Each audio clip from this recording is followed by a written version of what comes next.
La représentation de mots. À présent, nous voulons, sur la base d'une telle structure de l'appareil du langage, vérifier quelles sont les hypothèses auxquelles nous avons recours pour expliquer les troubles du langage, ou autrement dit, ce que nous apprend l'étude des troubles du langage pour la fonction de cet appareil. De plus, nous voulons séparer autant que possible le point de vue psychologique du point de vue anatomique. Pour la psychologie, le mot est l'unité de base de la fonction de langage qui s'avère être une représentation complexe composée d'éléments acoustiques, visuels et kinesthésiques. La connaissance de cette composition, nous la devons à la pathologie, qui nous montre qu'en cas de lésion organique dans l'appareil du langage, il se produit une décomposition correspondante du discours suivant cette composition. Nous sommes ainsi préparés au fait que la suppression de l'un de ces éléments de la représentation de mots s'avérera être la caractéristique principale qui nous permet de décider de la localisation de la lésion. On cite en général 4 composantes de la représentation du mot: l'image sonore, l'image visuelle de la lettre, l'image motrice du langage et l'image motrice de l'écriture.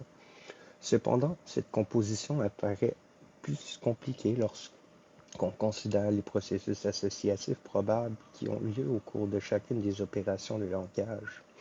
1. Nous apprenons à parler en associant une image sonore verbale à une sensation d'innervation verbale. Lorsque nous avons parlé, nous sommes en possession d'une représentation motrice de langage.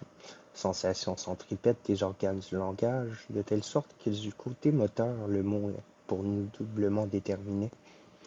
Des 2 éléments déterminants, le premier, la représentation d'innervation verbale, paraît posséder d'un point de vue psychologique la plus petite valeur, voire son intervention comme facteur psychique peut être formellement contestée.